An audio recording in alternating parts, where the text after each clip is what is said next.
नमस्कार, जनता टीवी देख रहे हैं आप और मैं हूं आपके साथ रितेश कुमार गौतम और बुलेटिन की शुरुआत करेंगे 5 मिनट में 25 बड़ी खबरों के साथ।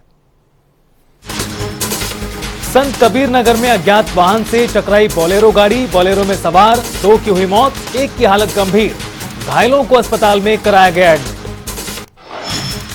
फतेहपुर में सफाई के दौरान तालाब में मिला युवक का कई दिन पुराना शव मिलने से क्षेत्र में फैली सनसनी। पुलिस ने शव को कब्जे में लेकर पोस्टमार्टम के लिए भेजा। शव की शिनाख्त में जुटी पुलिस। जिले के बिंदकी कोतवाली के कस्बे का मामला। रुद्रपुर के पुलभट्टा थाना पुलिस ने गुलदार की खाल के साथ 4 लोगों को गिरफ्तार किया। आरोपियों से पूछताछ में जुटी पुलिस। हरदोई में साइकिल स्टैंड संचालक ने सिपाही को पीटा। शिकायत की जांच करने गया था सिपाही। पिटाई से सिपाही हुआ लहूलुहान। घायल सिपाही को उपचार के लिए अस्पताल में कराया गया भर्ती।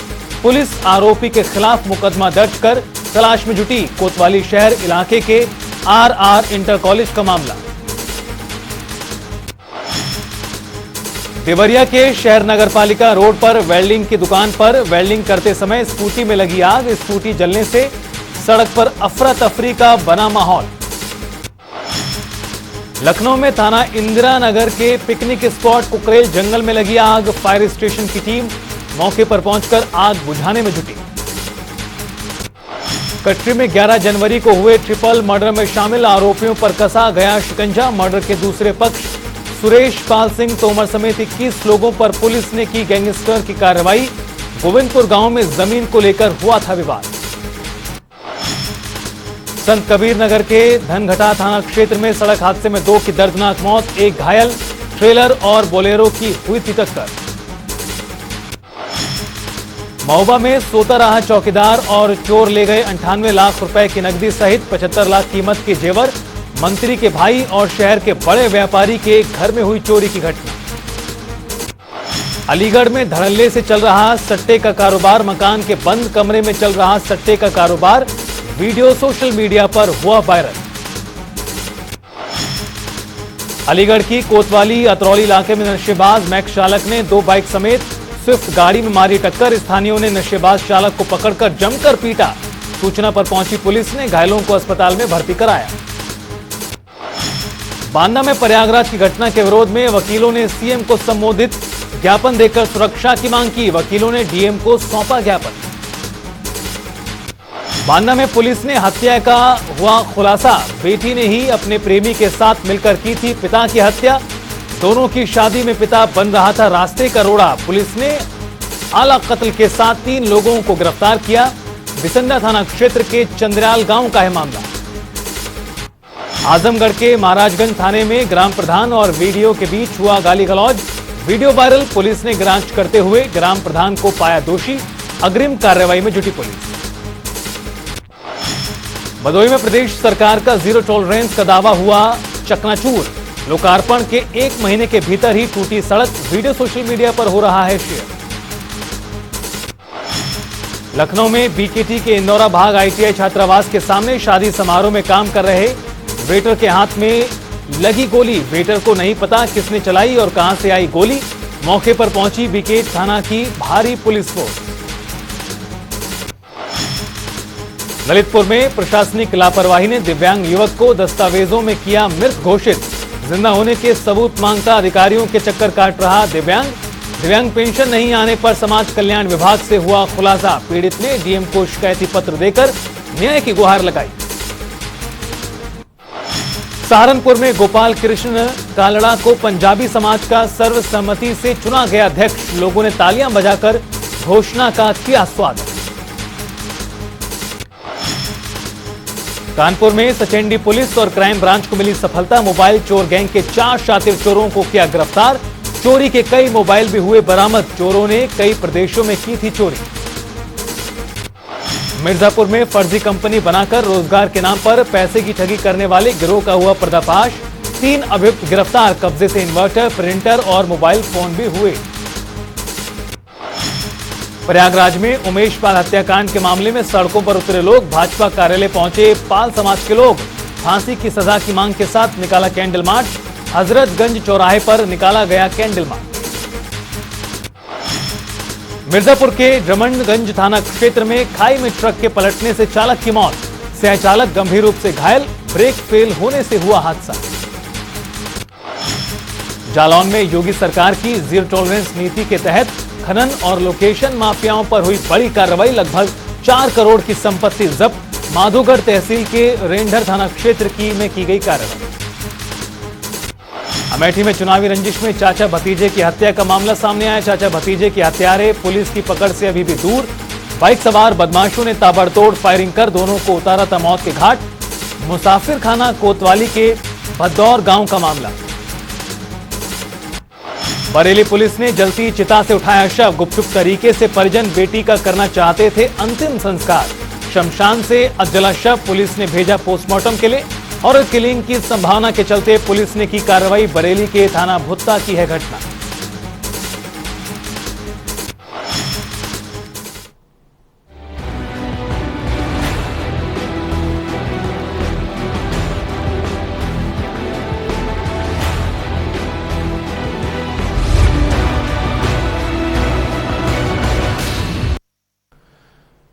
और चलिए अब विस्तार से खबरों की शुरुआत करते हैं। विधान परिषद में आज चर्चा के दौरान नगर विकास मंत्री एके शर्मा ने सपा एमएलसी स्वामी प्रसाद मौर्य को जवाब दिया और स्वामी प्रसाद मौर्य को रामचरितमानस पर उनकी बयानबाजी के लिए नसीहत दी। कहा कि दुश्मनी जमकर करो, लेकिन ये गुंजाइश रहे फिर कभी हम दोस्त हो जाएं तो शर्मिंदा ना हो।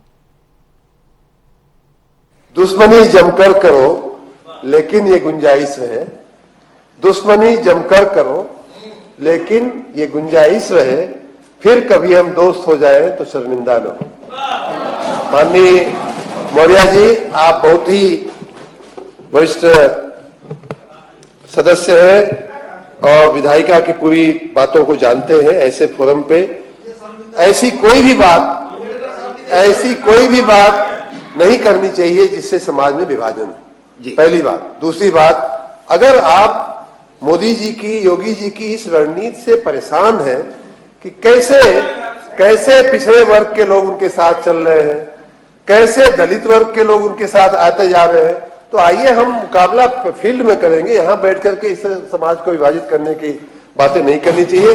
मैं आपसे अनुरोध करूंगा माननीय अधिष्ठाता महोदय कि इसे कार्रवाई के हिस्से से निकाल दिया जाए। तो वहीं विश्व प्रसिद्ध बरसाना की लठमार होली बड़े ही उत्साह और उमंग के साथ खेली गई। राधा रानी रूपी गोपियों ने नंदगांव के कृष्ण रूपी हुरियारों पर जमकर लाठियां बरसाईं। छतों से रंग बरसाया जा रहा है, सड़क रंगों से सराबोर है। राधा कृष्ण के जयकारे गूंज रहे हैं। हुरियारिन पुरुषों को मजाकिया अंदाज में पीटती हैं और इस दौरान युवक ढाल से लाठी से बचने का प्रयास करते हैं। अगर वो पकड़े जाते हैं तो उन्हें महिलाओं की वेशभूषा में नृत्य करना पड़ता है। इस तरह से लठमार होली मनाई जाती है और इसे देखने के लिए और इसमें शामिल होने के लिए विदेशी श्रद्धालु भी पहुंचते हैं। हंसी ठिठोली, गाली, अबीर, गुलाल और लाठियों से खेली गई होली का आनंद देश विदेश से कोने कोने से आए श्रद्धालुओं ने जमकर आनंद लिया। राधा कृष्ण की प्रेम की लठामार होली चलती आ रही है। इसमें नंदगांव के जो ग्वालवाल हैं, जो ढाल आग बांध कर पगड़ी दुपट्टा धोती पहनकर ये सभी ग्वालवाल राधा रानी मंदिर बरसाना से दर्शन कर बरसाना की लड्डूमार होली के साथ ही बरसाना की लठमार होली शुरू हो जाती है। क्योंकि जिस तरह से बरसाना के श्री जी मंदिर से जो पंडा नंदगांव जाता है और वहाँ से भगवान श्री कृष्ण की होली खेलने की सहमति के बाद वो जब आता है तो फिर उसको ऊपर लड्डू पकड़ाए जाते हैं, गुलाल पकड़ाया जाता है। उसी के साथ उसे लड्डूमार होली आता है। इसी के साथ जब बरसाना में भगवान श्री कृष्ण के सखा नंदगांव से आते हैं रसिया के रूप में, तो बरसाना की सखियाँ राधा रानी की गोपियों के रूप में यहाँ पर लट बरसाती है, जिसे हम लड्डू मार के साथ साथ लठमार होली कहते हैं। और इसी लठमार होली को देखने के लिए देश भर से दुनिया से लोग बरसाना पहुँचते हैं, जो रंगीली गली में होने वाली इस पारंपरिक लठमार होली का आनंद लेते हैं। जहाँ महिलाएं जो गोपियाँ होती हैं, जो महिलाएं होरियारें होती हैं, वो नंदगांव के इन होरियारों पर लट बरसाती हैं और नंदगांव के जो होरियारे होते हैं वो इन लटों को अपनी ढालों से बचाते हैं और इस होली का आनंद लेते हैं। पुरानी हजारों सैकड़ों वर्षों की चली आ रही परंपरा के अनुसार इस लठमार होली में अलग ही आनंद होता है। क्योंकि जिस तरह से यहाँ लाठी मार होली होती है वो देश भर में बड़ी अनोखी होती है और इस होली का आनंद लेने के लिए कहते हैं कि देवता भी बरसाना आते हैं। बरसाना की लठमार होली का बड़ा पुराना इतिहास है। चूँकि जिस तरह से कहते हैं कि बरसाना और नंदगांव में कभी वैवाहिक संबंध नहीं होता, चूँकि यहाँ पर प्रेम का संबंध है जो राधा रानी और श्री कृष्ण की लीला को दर्शाता है। ना नंदगांव की लड़की कभी बरसाना में ब्याही जाती है और ना ही बरसाना की लड़की कभी नंदगांव में ब्याही जाती है। चूँकि यहाँ प्रेम के उस लाठी के इस लठ मेले बड़े लठमार होली का आनंद ये अनोखा होता है। और आप भी देखिए इस लठमार होली की इन सुंदर तस्वीरों के साथ बरसाना की लठमार होली। सुरेश सैनी, जनता टीवी, मथुरा। तो वहीं होली के चलते जिलाधिकारी ने महत्वपूर्ण बैठक बुलाई है। ये बैठक जिलाधिकारी सूर्यपाल गंगवार ने कलेक्ट्रेट स्थित सभागार में आगामी होली त्योहार की तैयारी व्यवस्था के संबंध में की। बैठक में जिलाधिकारी ने कहा कि होलिका दहन 7 मार्च को होगा और 8 मार्च को रंग खेला जाएगा। बैठक में जिलाधिकारी ने होली त्योहार पर शांति व्यवस्था बनाए रखने के निर्देश दिए।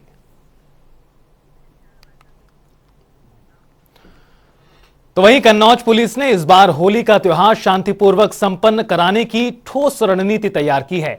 पुलिस ने होली के हुड़दंग बनने का मुख्य कारण अवैध शराब की बिक्री रोकने की रणनीति पर अमल शुरू किया है, जिसके चलते गांव और मोहल्लावार अवैध शराब बनाने वालों की जानकारी जुटाकर उन पर कार्रवाई की जा रही है। पिछले एक हफ्ते में इन कई टीमों ने हजारों लीटर नहन नष्ट कर भारी मात्रा में अवैध शराब पकड़ी है। इतना ही नहीं, अंग्रेजी शराब में नकली शराब की मिलावट के बड़े खेल का भी पर्दाफाश किया गया है। होली के त्योहार को सकुशल संपन्न कराने के लिए बृहद स्तर पे अभियान छेड़ा जा रहा है, जिसमें अवैध शराब का कारोबार करने वाले, अवैध शराब बनाने वाले अपराधियों पर कार्रवाई होगी। इसी क्रम में अभी 3 दिन पहले एक बड़ी कार्रवाई हुई थी, जिसमें ब्रांडेड बोतल और ढक्कनों का इस्तेमाल करके नकली शराब लोगों को बेची जा रही थी। इसमें भी गैंगस्टर की भी कार्रवाई होनी है। अभियान का परिणाम अच्छा रहे, इसके लिए भरसक प्रयास किए जाएंगे। तो वहीं प्रयागराज हत्याकांड में अब एक नया मोड़ सामने आया है। आपको बता दें कि प्रयागराज हत्या के एक आरोपी को पुलिस ने कल ढेर कर दिया, तो वहीं दूसरे आरोपी को पुलिस ने गिरफ्तार किया है और गिरफ्तार आरोपी सदाकत खान का सपा कनेक्शन भी सामने आया है। सदाकत की फोटो अखिलेश यादव के साथ वायरल हो रही है, जिसको लेकर राजनीति भी गर्म है। जहां एक तरफ बीजेपी सपा को अपराधियों का शरण देने वाली बता रही है, तो सपा कानून व्यवस्था पर सवाल खड़े कर रही है। देश की कानून व्यवस्था पूरी तरह से ध्वस्त है। आज देखिए फिर घटना हो गई अमेठी में, इससे पहले मुरादाबाद में हो गई, अमेठी में आज फिर हो गई और इस तरीके से कई घटना हो गई। और अभी तो बता रहे हैं कि एक पकड़ा गया, 2 पकड़े गए, तो और भी तो हैं और का भी तो गिरफ्तार करना चाहिए। हमारी सरकार प्रतिबद्धता के साथ उत्तर प्रदेश हमारी सरकार प्रतिबद्धता के साथ अपराध और भ्रष्टाचार पर जीरो टॉलरेंस की नीति के तहत काम कर रही है। प्रयागराज की घटना में सारे दोषी पकड़े जाएंगे और उन्हें कानून के तहत कड़ी से कड़ी सजा हम देने जा रहे हैं। प्रयागराज हत्याकांड के मामले में जिस आरोपी को पुलिस ने गिरफ्तार किया है, उस आरोपी के साथ अखिलेश यादव जी की पार्टी दफ्तर के भीतर कई तस्वीरें सामने आई है। स्पष्ट है कि हर अपराध के पीछे समाजवादी पार्टी का हाथ होता है। यह केवल राजनीतिक आरोप नहीं है, बल्कि इसके तमाम साक्ष्य दिखाई पड़ते हैं। और जिस तरह से एनकाउंटर में अपराधी के मारे जाने पर तमाम समाजवादी पार्टी के नेताओं के आंखों से आंसू रुक नहीं रहे। स्पष्ट है कि हर आपराधिक घटना के पीछे समाजवादी पार्टी का समर्थन, समाजवादी पार्टी का उनको पूरा आशीर्वाद रहता है। और इसीलिए जब अपराधी पर कार्रवाई होती है, बुलडोजर चलता है, एनकाउंटर होता है, तो दर्द समाजवादी पार्टी को होता है। उमेश हत्याकांड में एक आरोपी की फोटो अखिलेश यादव के साथ वायरल होने पर विपक्ष का हंगामा लगातार जारी है और इस हंगामे के बीच समाजवादी पार्टी प्रवक्ता फखरुल हसन चांद ने बयान दिया है। तू इधर उधर की बात ना कर, ये बता कि काफिला कैसे लुटा। मुझे रहजनों से गिला नहीं, तेरी रहबरी का सवाल है। सोशल नेटवर्किंग साइट के दौर में आप सेल्फी और फोटो दिखा के मुद्दों से घुमाना चाहते हैं। उत्तर प्रदेश की तो वहीं दिल्ली की सियासत सांस लेने को राजी नहीं है। अब संजय सिंह ने सिसोदिया की गिरफ्तारी पर कहा कि दोनों मंत्री बेकसूर हैं, मगर दिल्ली के काम बाधित ना हो, इसलिए अरविंद केजरीवाल जी ने इस्तीफा मंजूर किया और कहा कि भाजपा की गंदी राजनीति जनता देख रही है, जनता बीजेपी को चुनाव में जवाब जरूर देगी। देखिए, ऐसा है कि अरविंद केजरीवाल जी की प्रतिबद्धता दिल्ली के 2 करोड़ लोगों के प्रति है और दोनों मंत्री पूरी तरीके से बेकसूर हैं। उन पर जो भी आरोप लगाए हैं वो फर्जी हैं, बेबुनियाद हैं, उनका कोई आधार नहीं है और राजनीतिक कारणों से जो काम शिक्षा के क्षेत्र आजीवन कारावास को सजा काट रहे पूर्व मंत्री गायत्री प्रसाद प्रजापति पैरोल पर अपने घर पहुंचे। प्रजापति 28 फरवरी से 6 मार्च तक पैरोल पर रहेंगे। पैरोल पर पहुंचे पूर्व मंत्री गायत्री प्रजापति से मिलने के लिए उनके आवास के बाहर समर्थकों की भीड़ लगी। असल में 5 मार्च को गायत्री प्रसाद की बेटी की उनके आवास पर शादी होनी है और विवाह संपन्न होने के बाद 7 मार्च को वापस जेल पहुंचेंगे।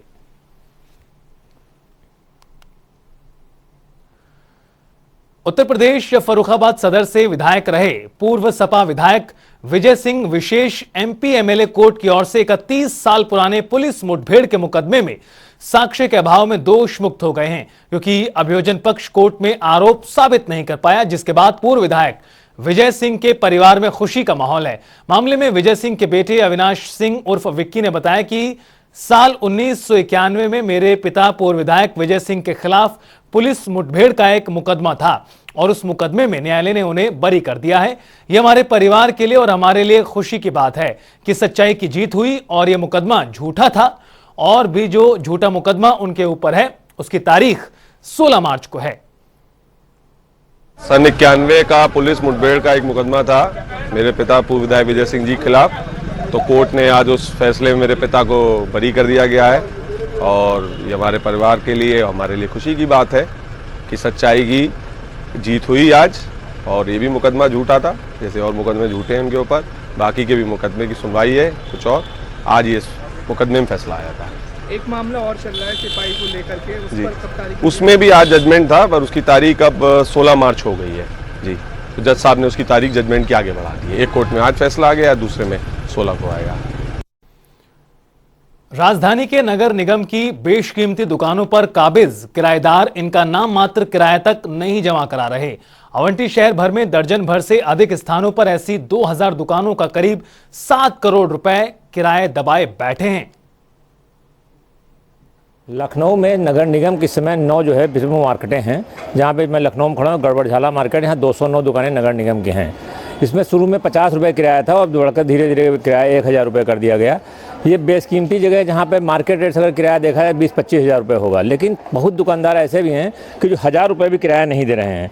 इस समय नगर निगम का 7 करोड़ रुपये बकाया है और 2000 बकायेदार दुकानदार हैं जो किसी तरह किराया नहीं देना चाहते हैं। यहाँ तक यहाँ मोहन मार्केट है जिसमें तमाम लोगों ने बेसमेंट बना लिए हैं बिना नगर निगम की अनुमति के। एलडीए से कोई नक्शा पास नहीं है, वो लोग भी जो है एलडीए को किराया 1000 रुपये महीने नहीं देना चाहते हैं। ऐसे में अब नगर आयुक्त इंद्रजीत सिंह ने कड़ा रुख अख्तियार किया है और करीब 200 लोगों को अमीनाबाद में ही नोटिस थमा दी है और लाल नोटिस दिए कि अगर जिन लोगों ने किराया नहीं जमा किया तो उनकी दुकान बंद करा दी जाएगी और ताले लगा दिए जाएंगे।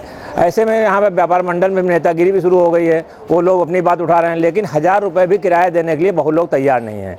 अब देखना यह नगर निगम इनसे किराया कैसे ले पाता है, क्या वो दुकानें किराया न देने वालों को बंद करा पाएगा, अगर होता है तो आगे क्या होता है अब ये समय बताएगा। कैमरामैन आशीष के साथ टीएन मिश्रा, जनता टीवी, लखनऊ। श्री कृष्ण जन्मभूमि और शाही ईदगाह मस्जिद में सुनवाई टली है और अब कोर्ट 10 मार्च को सुनवाई करेगा। कोर्ट में आज नो वर्क डे होने के चलते सुनवाई नहीं हो सकी।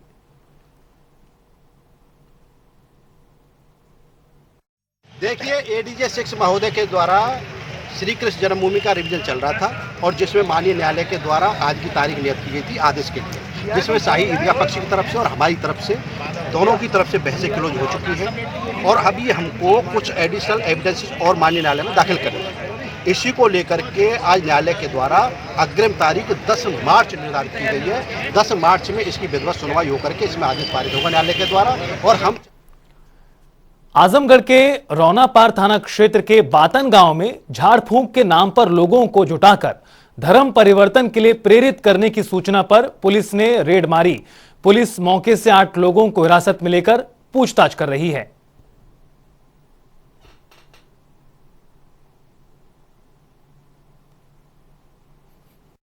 दिनांक 26 तारीख को ग्राम बातन में वादी अवनीश कुमार सिंह द्वारा थाने पर यह प्रार्थना पत्र और सूचना दिया गया कि रामानंद साहनी के घर पर ग्राम बातन में ही गरीब हिंदुओं को बहला फुसलाकर और धन का लालच देकर जो है उनका धर्म परिवर्तन कराया जा रहा है।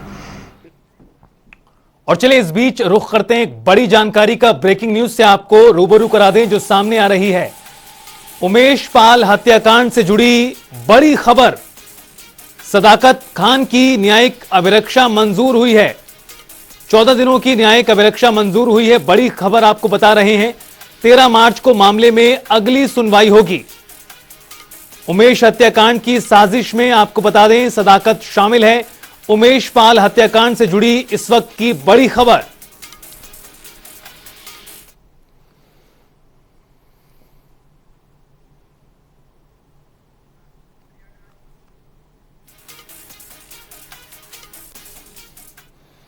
और चलिए रुख करते हैं एक और बड़ी जानकारी का। एक और बड़ी खबर से आपको अपडेट करा दें जो सामने आ रही है। ब्रेकिंग न्यूज, खालिद अजीम की याचिका खारिज हुई है। अतीक अहमद का भाई है खालिद अजीम। प्रयागराज से बड़ी जानकारी वकील के माध्यम से कोर्ट से ये याचिका आपको बता दें लगाई गई, जहां बी वारंट के तहत प्रयागराज ना लाया जाए, ये मांग की गई थी।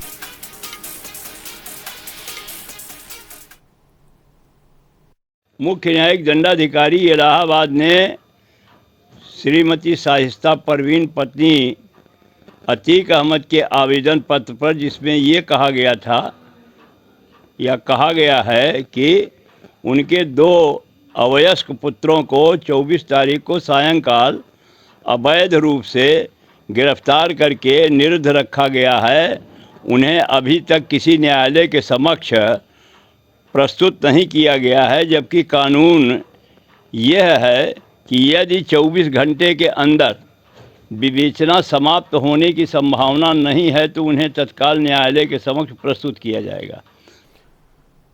और सैयद मोहम्मद हमारे सहयोगी इस खबर पर ज्यादा जानकारी के लिए हमारे साथ जुड़ गए हैं। सैयद, कहीं ना कहीं बड़ा झटका जिस तरह से याचिका लगाई गई थी और याचिका को नामंजूर किया गया है।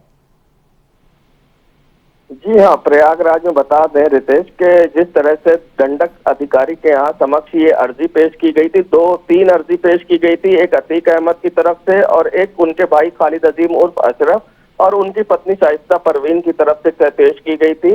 अर्जी में ये था, पहली अर्जी में शाइस्ता परवीन की तरफ से दी गई थी कि उनके बेटों को उमेश पाल हत्याकांड में जहां हिरासत में दिया गया था पूछताछ के लिए, उनको कहाँ रखा गया है बताया जाए, जिस पर कोर्ट ने उनकी अर्जी को मंजूर किया है और 2 मार्च उस पर तारीख लगाई है और पुलिस से जवाब मांगा है। तो वहीं अतीक अहमद और उनके भाई अशरफ ने अपनी अर्जी में ये कहा था कि उनको राजनीतिक और उनके प्रतिद्वंदियों से खतरा है और उनको कोर्ट से बाहर ना लाया जाए, उनकी जान को खतरा है, उनके ऊपर हमला हो सकता है।